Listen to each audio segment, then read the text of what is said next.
Greetings and bienvenue, Midnight Crew. Thank you for returning to this broadcast, and welcome to new viewers joining us for the first time. If you like a video, then feel free to subscribe. Your stories nobody will believe. If you're into the spiritual, you've got them.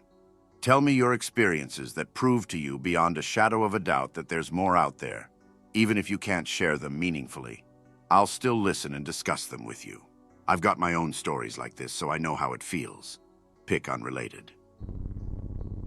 Might as well tell this story here. When I was very little, my family brought me along on a trip to visit my aunt. We all slept in her apartment, which had never shown signs of paranormal or supernatural before, and never has again. One night, my aunt woke up to a noise. She left her bed to check it out, and when she came out to the living area where we were all sleeping, she saw a cloaked figure standing over me. It was doing some sort of motion with its hands, wiggling its fingers. At first, my aunt thought that it was my grandmother, so she asked Mom. But when she spoke, the figure turned to her and she saw that it was an old man with a large white beard. Before she could react, he vanished into thin air. My aunt was terrified after this. She woke my mom, and they decided not to tell me about it because they didn't want to scare me. I didn't find out until several years later, and I still think about it often. I believe that my aunt saw something that night, wiggling its bony fingers. For the life of me, though, I wouldn't be able to guess what it was. About a year ago, I was laying in bed watching TV and felt an intense fear out of nowhere, so I hid under my blankets. Not long after, I felt like something was grabbing my legs and arms and holding me down. I would struggle against it but had a hard time moving them. I kept seeing flashes of a woman at my feet with no nose or mouth. In my mind, I think it happened regardless if I closed my eyes or not. But after those flashes, a gold or maybe bright yellow mask traveled through the covers. It looked as though it was made of fractals or moving lines. It was hard to tell. Immediately, whatever was holding me went away. The mask told me to not be afraid, and that I was okay. I've never had an experience like this, so I was still terrified and closed my eyes. When I opened them, the mask was gone. I was 100% lucid and I have no idea what the hell happened or what the mask was. But now I'm less scared and more fascinated. I saw a glowing white orb during a sleep paralysis episode that turned into a spider spirit and disappeared. It freaked me out, but I sensed no evil from it. I think it might have been a nature spirit. I've seen similar ones to it during other episodes as well, though not glowing. I've also seen other animal spirits, such as a big black cat, like some sort of panther. I can move during sleep paralysis. My etheric body can leave my bed or flail around. I've once left my bed and climbed up the ladder to a bunk bed before breaking out of sleep paralysis. Each time I break out of sleep paralysis, I do so with my eyes open. They refocus and normal hearing returns to my mind. I believe the sleep paralysis state is the first gateway toward unlocking on-the-fly trance states, but I haven't managed to move my actual body during this time frame, which I plan on accomplishing soon. I've also seen several other kinds of spirits upon waking or during night, and I've projected a few times, but never got much further than my house. My episodes take place during any time of the day and can even take place in the presence of other people. Yet though I see these things, the people around me are oblivious until I'm snapped out of it. I used to have periodic nightmare cycles where I'd be stuck in a torrent of fear-inducing dreams for what felt like an eternity.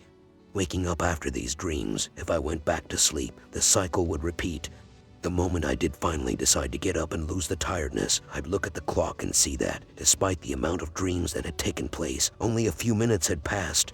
Once, I felt a strong jolt of energy flow up from the center of my spine as I was trying to meditate while laying down. Afterward, I fell into an impossible slumber. During the day, our local news channel was on. My mum was watching TV. The local news suddenly stopped and showed a photo that looked like it was from the 1800s. A young boy with his face covered in soot with a wide-brimmed hat on and overalls, the color brown and saturated of color. She thought it was weird and changed the channel, but something about it enticed me. I put the news on in my bedroom, but it just played the local news. Back to the front room and asked my mum to put the news back on. It's a muted channel with the photo of the boy on it still. I thought the TV was messing up, but no, everything was fine, just that channel wasn't changing. I sat in the living room with the channel on the local news for hours, waiting for it to see what happened, like I was drawn to it. My brother, who was only a year younger than me, came home from his friend's house and we both sat there and watched. After about 3 or so hours, the local news came back as if nothing had happened. Later that night, probably around midnight or 1 a.m., me and my bro, we're 16 or 17 at the time, decide to go for a walk because we live in a normal town and it's not dangerous. The moment we open the door outside, something is off. It's very foggy and there is just an unnatural chill in the air. We go walking around our neighborhood. I know it's the middle of the night, but there are no lights on anywhere. No porch lights. No houses have lights on inside them glowing through the windows. It's just dark, with only the street lights and the moon illuminating our walk. No cars on the roads. Also, we saw so many dead animals, mostly birds, squirrels, and armadillos, which are common roadkill. At the last leg of our walk, it felt like we were being watched and followed. I looked at my bro, and he was white as a sheet and scared. He felt it too. We booked it home, but the door was locked even though we left it unlocked. We scrambled for the spare hidden key, but it was gone. Something felt so off, and I ended up banging on the door, hoping to wake our mum up to let us in. I felt like I was in danger, and my heart was racing and my blood was rushing. My bro shouts at me to move, and he pulls the key out and unlocks the door, and we rush inside, lock the door, and look for weapons. After a few hours pass and we're pretty tired, neither of us feel the same fear we felt earlier.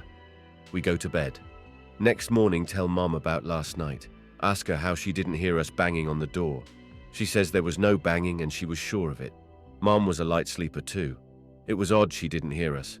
Told her yesterday was freaky, with the thing at night and the local news photo. She asked what the local news photo was. Remind her about the little boy covered in soot. She shakes her head and acted confused. I know she saw it, but she was firm in the news being normal the previous day. Me and my bro still talk about that night and no one believes us. Be me, around 15 years old. Summer night, hot as F, and I got the balcony door open. I was sleeping on a one-person bed as I normally did. Around 2:30 in the morning, wake up to a thud. Look to the right, look to the left, nothing. See some sort of dark smoke rising from the foot side of the bed. Hear a bunch of thuds. See a gray-colored hand with black nails, rather well manicured of whatever shit it's called. Slowly looks for a foot as I retract my foot back. Makes a weird motion with its hand and foot goes inside of the little space its hand crawled out of. Literally impossible to fit my fat ass in there. Keeps pulling my foot down whilst I keep pulling myself back from there. Eventually succeed. Its hands come back up and I keep hitting it with my foot. Get on all fours in the middle of the bed. Gorilla position, day peg. You try coming here again and I'll stick your own arm up your own ass, make you bite it off and then beat you to death with it, you son of a pig, I shout in my delirium. Hear the creature scurry away from under the bed, let go of the gorilla pose after about 2 more minutes of waiting, finally get off the bed to get some water from the kitchen. Check up on parents to ensure they're fine. They're fine. I went to sleep as normal after that. No big deal. I was in a psych ward when this happened, so even when it happened I knew nobody could ever really believe me, but it was the maddest thing I've ever seen. It was on one of the last nights I was in hospital, so I wasn't hallucinating anymore. There was this mysterious old lady called Catherine. All the staff were busy and Kath was really upset. We usually weren't allowed in each other's room, but she was so sad I had to help her. She summoned me to her room. The whole floor was covered in tissues, so I cleaned her room for her. Then she asked me to go get her a drink, so I did. I came back and gave her some of the drink, and then she put it down and embraced me. She started crying and then she started begging. Please, please don't let me die. I was freaking out a bit, but carried on embracing her. Then she began to shrink, shrinking down to be the size of a baby. She'd gone from being 5 feet 10 to the size of a 6-month-old. She started crying like an actual baby. She looked like some mad Benjamin Button old baby. I had no clue what to do, and I was laughing as I cradled her, because this was the weirdest thing I ever saw, but being in a psych ward I knew no one could ever believe me. So I carried her to her bed, tucked her in, and she went back to normal size. I carried that woman and laid her in her bed. She was way taller than me. There was no way at her normal height I could have cradled her like a baby. To this day, it's the craziest thing I've ever seen. It's just not like anything else that has ever been described to me. Amy, 5 or 7 years old. Just a broke native Indian kid. Mom and I had to go to the Indian hospital. Free poor quality healthcare cause historical Indian treaties. Mom talking to the doctor as I wait out in the hallway. Bored and antsy as hell. Start spinning to get dizzy. On my 4th rotation, a little Indian girl stood right in front of me. WTF. Stop spinning. I stood there, trying to comprehend what I saw. Even though my vision was obscured from the motion, I could still remember her features. Sickly green skin, old-fashioned school outfit, dark as hell eyes, and she was transparent. I wasn't scared, but I felt this otherworldly presence. Like a split-second blip of something foreign was exposed to my soul, and left immediately. Found out as I grew up that the hospital used to be an Indian boarding school where they would abduct children and re-educate them. There were over 50 child deaths, most of them buried in unmarked graves. Later on, the school became a sanatorium for tuberculosis in the 30s. Lots of death, many stories of hospital staff seeing ghost children wandering the buildings with sad expressions on their faces. I've seen shadows as a child, felt cold icy hands grab me, but this was the only case I saw a spirit that had features of a human. My mother and her coworkers used to work on the grounds of that hospital as well, and have their own stories of ghost children. There's definitely more to life out there. But the thing is, I don't experience that sort of thing as an adult in places of peace. I'm sure if I went to a place rich with historical trauma, I would see something. I've never told this to anyone, ever. It's what brought me here. I was never into UFOs or UAP or anything. 2 years ago, I had the most vivid dream I've ever experienced in my life, and for several reasons, I believe this was a vision. In it, my sister was baptizing her firstborn son. This is really important because when I had this dream, she was single. 4 months later, she met a guy off a dating app, and when she introduced him to us, he was from my dream too. They're married now as of recently, and they do want kids. After the event, we were in a large field having a get-together celebrating. This is also important because it's a place I'd never been, and it ended up being their ranch. Lights appeared in the sky. They were changing in size and color, but were orbs. We ran and they seemed to follow us. Again, I didn't even know UAPs behave like this at the time of my dream. Suddenly, people were everywhere, but they weren't people, and I didn't see them come from the orbs or anything, they just appeared. Their eyes were brilliant, the biggest difference between us. We were loaded onto buses. The aliens paired up with us, and somehow I knew they needed to kiss us to see if we were compatible. They appeared incredibly attractive, but I knew it would be bad to give in.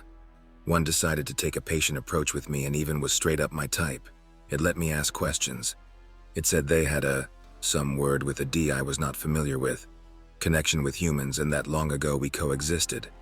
That if we were to find our match among them, we would unlock the potential of both our species and essentially become gods. I trusted them more for some reason after this, but still kept my guard up. I pulled out my phone, and this again I think is notable because I've never used my phone in a dream. It was fully charged but had no service. It also specifically said 9:15 p.m. I looked out the windows and saw on the bed of a trailer large bodies covered in dirt and torn up fields. This happened about 15 years ago at my grandparents' house in the middle of the summer. I grew up and still live in a very rural part of West Tennessee on a farm surrounded by fields and woods. There are about 5 wildlife reserves within 15 to 20 minutes of my house, if that says anything about how far in the boonies this sighting took place. It was the middle of the summer and I had invited some friends over to spend the night, so about 8 of us saw this, and we were all between the ages of 10 and 12. We spent our whole day playing at the creek and climbing trees. That night, at about 10 or 11, we decided to go sit in the front yard and talk so we wouldn't wake anyone in the house up by being loud. We had been outside for a while and noticed that my grandparents' dogs, who had been sitting with us, had disappeared from the front yard, and we were no longer hearing any of the normal insect noise that occurs in the south during the summer. The field across the road from the house was planted with corn, and we started to hear something moving through the corn.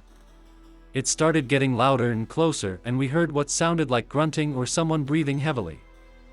It was a full moon, so we could easily see everything that was in the yard and the field, which was only about 20 yards from where we were sitting at the time. We heard what sounded like a scream as something came through the corn across from us, at which point we all took off running for the house, leaving everything in the front yard. As we ran inside, I looked over my shoulder and saw what I can only describe as a huge hairy man. His head was level with the top of the corn, which at this point in the summer was about 7 feet tall. When we got inside, we all looked at each other with disbelief, asking each other what it was, and agreed not to talk about it anymore. After this encounter, we would not go out at night anymore. I grew up hunting and spending all of my free time outdoors. I know the animals and sounds that are native to this area, and this wasn't one of them. I still to this day feel like there is something there when I visit the house and try not to stay outside too long at night. I had a friend say to me one day, "When did you start working at the mall, and why were you acting like you didn't know us when we came in and we were talking to you? Can't you talk to friends when you're on the job?" Her and her husband, I said, "I don't work at the mall and I didn't see you." They both started laughing. I asked, "What are you talking about?" They said, "So you're serious. You're trying to tell us that we both saw you and were talking to you, but it wasn't you." And they both looked at each other, trying to figure out if I was crazy or if they were. A week later, another friend asked me if I liked my job at the mall. She wondered too why I was acting so strange when she came in to say hello. Again, I said I didn't work at the mall, and she just looked at me as if to say, "Haha, yeah, right."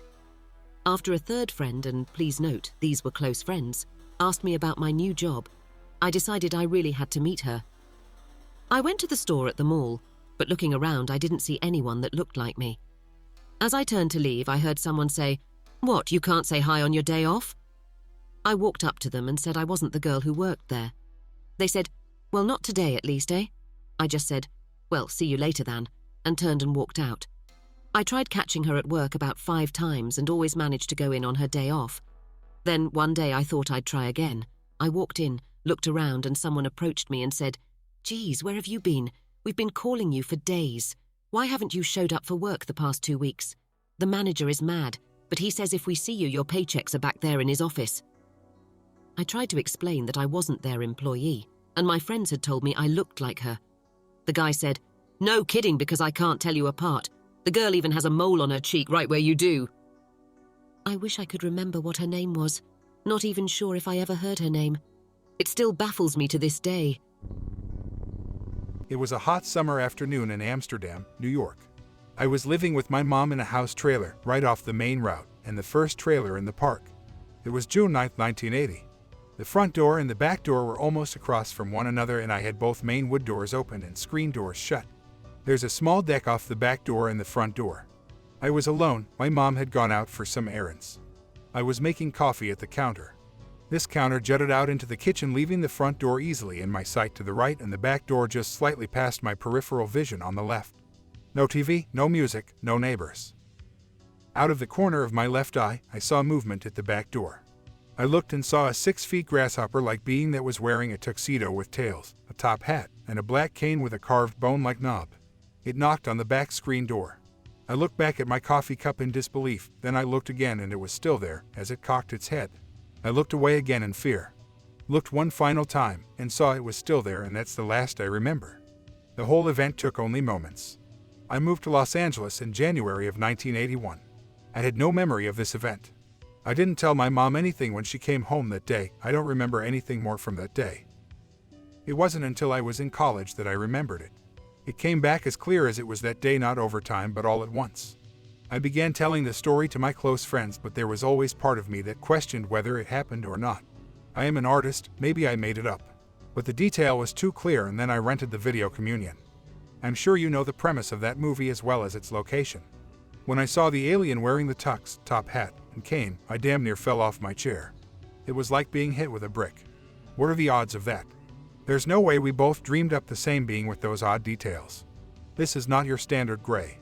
I think it's important to note that the movie came out after my encounter. I hope that you enjoyed tonight's broadcast.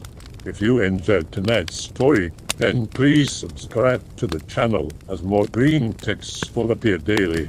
A new broadcast will appear when the clock strikes midnight Central Time.